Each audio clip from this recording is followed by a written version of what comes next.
The afternoon of Tuesday, June 6th, 2023. A joyous occasion inside the Altria Theater in downtown Richmond as Huguenot High School seniors receive their diplomas. Moments later, happiness devolves into chaos. At 5:13 p.m., gunfire erupts outside the building. Back up. Hundreds of people run for their lives. Folks were stampeded. Saw a lot of people sustain injuries. Officers on site call a mayday, and nearby VCU alerts students to stay inside and avoid the Monroe Park area.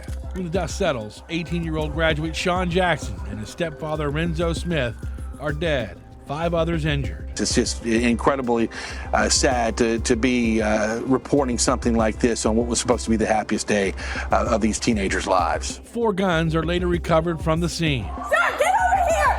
No, get over here! 5:16 p.m., the suspect Amari Pollard is taken into custody in a nearby parking garage. Excuse me! Sir, put the gun down! Please put the gun down! 405. That night, cries of anguish from local leaders. Is nothing sacred any longer? Is nothing sacred any longer? Our kids can't take it, our teachers can't take it, our families can't take it anymore. I beg of you to stop. June 7th, Pollard is charged with 2 counts of second-degree murder. Detectives saying the bloodshed was the result of an ongoing feud between the 19-year-old and Jackson, former friends. June 11th, a grieving mother and widow appears at a Sunday afternoon vigil. I really just don't know what to say because I lost my baby and my husband. And Richmond's police chief warns against retribution. Revenge isn't the answer. If any of you are thinking of retaliating, please don't. Let us handle it.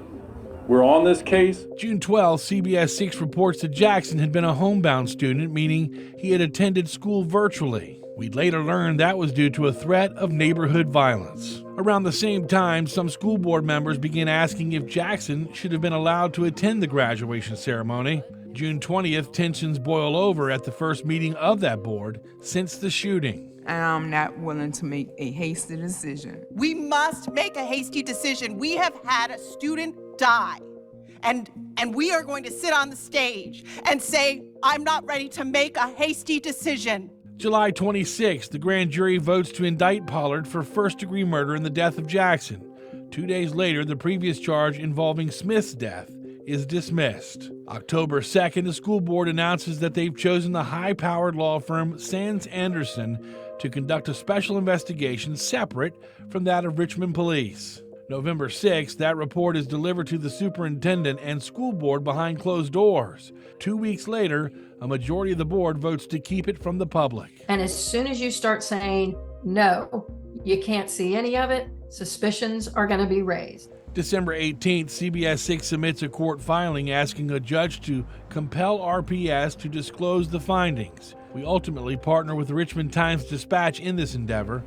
January 12, 2024, we plead our case in court. 4 days later, the judge rules in our favor. In my hand right here is the judge's opinion in which he is giving the school board until tomorrow at 1 o'clock to send us the document. January 17th, the 32-page report is released, a partially scathing probe that found Jackson was allowed to attend the ceremony without proper vetting or consideration of the safety and security concerns associated with his attendance. Our first and foremost responsibility has always, above all else, has got to be to protect our students and our teachers.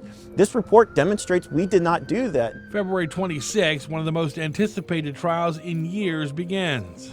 We have complete coverage this evening. The courtroom's so packed that an overflow room has to be used for curious observers. February 29th, after days of testimony, the judge rules that the jury should not consider Pollard's self-defense argument a crushing blow to the accused. So what happens next in the case? Hours later, the defense throws in the towel, and Pollard pleads guilty to first-degree murder. He's sentenced to spend the next quarter century behind bars. And the fact that the defendant had so little regard for completely innocent bystanders and children and women that he brought a weapon and used it in the midst of that crowd is really what I want people to take away from this. The end of the criminal chapter of the story, or so we thought. April 9th, Pollard's lawyer files a motion asking that his client be allowed to withdraw his plea and be granted a new trial. Attorney Jason Anthony claiming there was a miscarriage of justice and that he himself did not offer Pollard proper legal advice after the judge's self-defense ruling. May 17th, the motion was denied, the judge rejecting the defense's arguments and saying he has learned nothing that leads him to believe that Amari Pollard is an innocent man.